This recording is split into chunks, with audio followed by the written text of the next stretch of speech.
Remember those nights when you'd stumble home after a wild evening, not even a care in the world, and you'd find solace in the comforting glow of Adultswim? Dad, who's watching TV at 3:17 a.m.?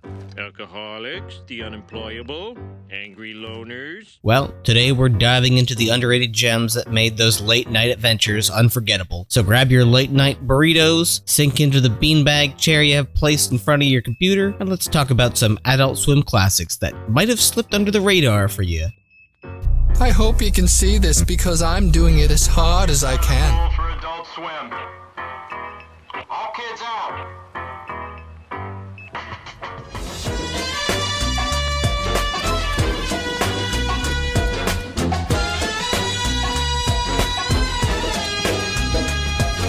Now, before we get into the thick of it, remember to hit the like button, subscribe if you haven't already, and share your favorite Adult Swim memories in the comments below. So, without further ado, let's jump into it. Nothing really special ever happens here. Oh, why? You like her. Whatever. It's really not that big a deal. First up, FLCL. Now, I know what you're probably thinking. Really? FLCL is already a well-loved anime from the early days of Adult Swim. Yes, it is. But let's quickly peel back the layers of this misunderstood masterpiece for those who might have wrote it off as too strange or too difficult to understand in the first viewing. FLCL is a visual hurricane that's dense like a good AJJ song. It's a trip, man. Beyond its farcical surface, there's a hidden lyrical charm to it, a feeling you get. While it doesn't really all make much sense, on the whole, there's a meaning you get out of it when you watch it entirely. Maybe a hint of childhood nostalgia, unreciprocated love, and American guitars. FLCL is everything and a bag of chips. And if you haven't immersed yourself in its insanity yet, what are you waiting for? It's a real visual treat, and it's only 12 episodes long.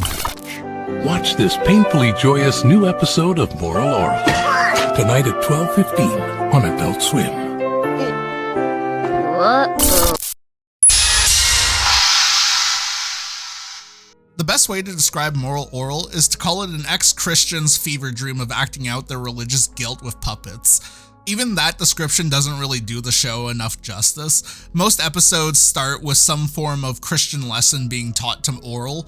In one episode, it starts with Oral getting caught masturbating in the school's bathroom by the janitor, getting sent home, and his father explaining that he can't pleasure himself because it's a sin to waste seed. In a normal show, this would probably be the end of it, but in Moral Oral, it leads to Oral thinking that the only way to jerk off in God's eyes is to put it in a turkey baster, sneak into people's houses at night, and inject it into women so that it's not wasted. Eventually, Oral gets caught by the cops and is forced to go to his father's study where he learns that it's also wrong to procreate in odd ways that aren't the missionary position. Lesson well learned. These twisted moral lessons were the bread and butter of the show and made for wonderfully weird viewings late at night when I was drunk and also when I was a kid. The show is goofy with a mostly lighthearted tone as it delves into some fucked up topics. The show also had its really dark moments, which made the episodes all the more weird to watch late at night. The show over time grew to encompass all the residents of Moralton and kept ratcheting up the dark moments at the behest of the executives at Adult Swim, who encouraged the show to get darker with every season, thinking that the more depressing moments would make the show stand out more and would also make it funnier. Honestly, they couldn't have been more right. And the creator Dino was more than happy to get as fucked up as he could. Until the season 3 episode titled Alone, an episode so dark and devoid of joy that it got the whole show cancelled. I won't spoil the episode, but it's a seriously fucked up episode that explains all the quirks of a lot of the characters. While the episode killed the show, it also gives its lasting impression even when watching it years later.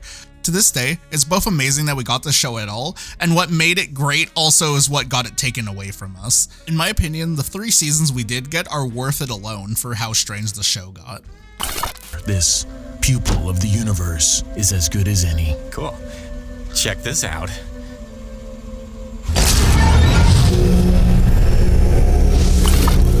Alright, now let's talk about a real deep cut.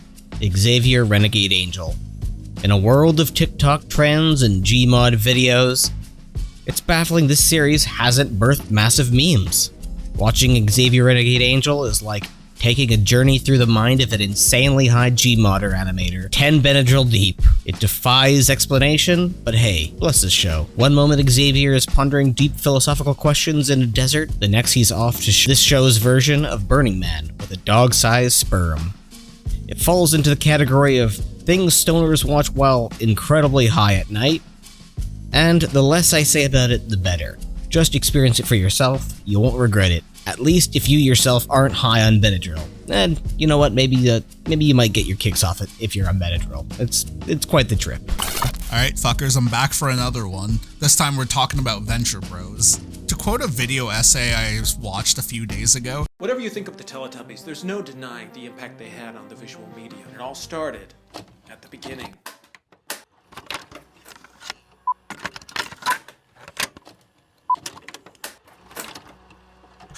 Venture Bros is the most popular show you've never heard of.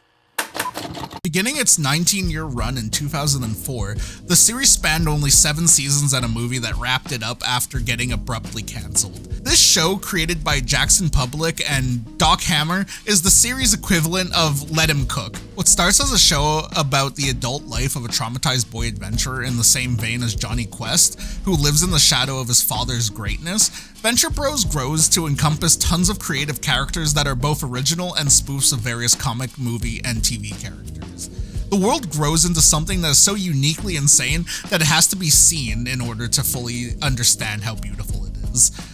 Venture Bros is also a very simple show about failure, the kind of failure that fucks with your life so hard that you have to grow and become a new person to overcome it. All the characters in the show are either a failure or represent someone else's failure. The main character, Rusty Venture, goes on to learn he has a twin brother who survived being swallowed in the womb. After a brief stint of being a villain and trying to get revenge on Rusty, he eventually ends up getting his ultimate revenge by just living a successful life and becoming the rightful heir to the Venture name.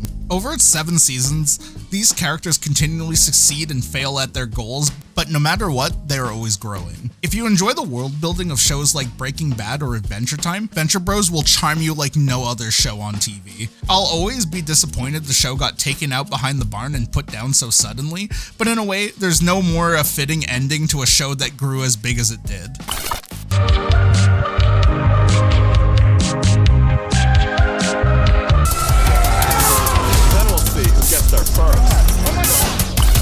Oh man, going with a real controversial one this time. Well, if you're like me and have been terminally online for as long as you can remember, you'll know who this guy is. And even if you don't really know him, you probably recognize him from this little viral gem. And said the gunman was a man named Sam Hyde. Of course, we know that is fiction, but Sam Hyde, who is a comedian, has been misattributed as the gunman after the shootings in San Bernardino, Orlando, and others. Or who could forget this one? I'm gonna kill Hassan Piker. Okay, I'm gonna come to his house and murder him. Information that he should probably watch. Like he should watch and address this. And I think most will probably remember him from this being sent to them. Hey, it's me, Tyler. I just got my bowl cut, and I'm really excited about my new bowl cut. But if there's one place he's known best, at least within the public zeitgeist, it's Adultswim. And probably not for the best reasons, because he was well known by many of them as the dude who said a bunch of edgy things online and lost his entire series in a night. Until you are dead, and nobody will care. Nobody will ever read anything you wrote and say to themselves, "Man, this is important!" Seriously, check out Adult Swim's catalog.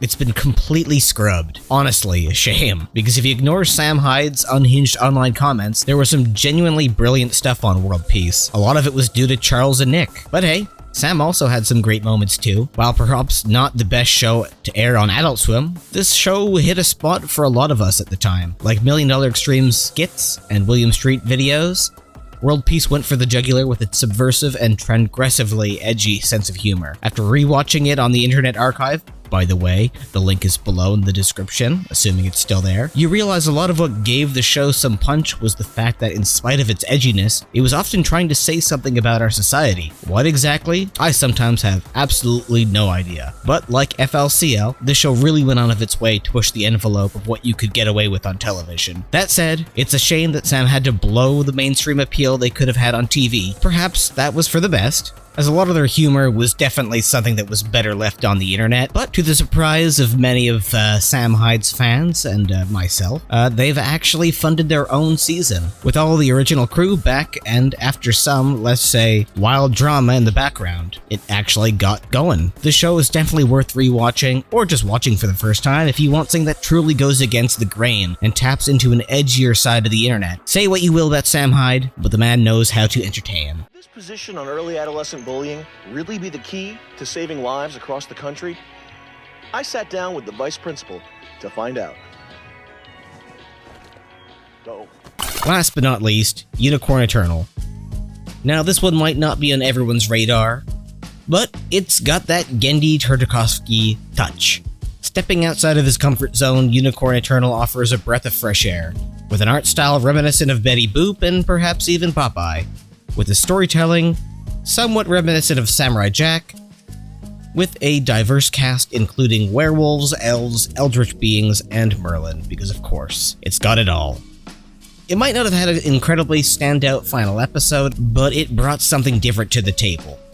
Gendy, true to his style, opens doors to massive houses of zany lore and world building, sometimes leaving us with a half-finished house, but filled with untapped potential nonetheless. Unicorn Eternal is a creative flourish of an addition to the Adultswim lineup and deserves as many eyes on it as possible, as I kinda want another season to it. Goddamn, that final episode of you did not do the job. We could use some more. So there you have it, some underrated gems from the Adultswim vault.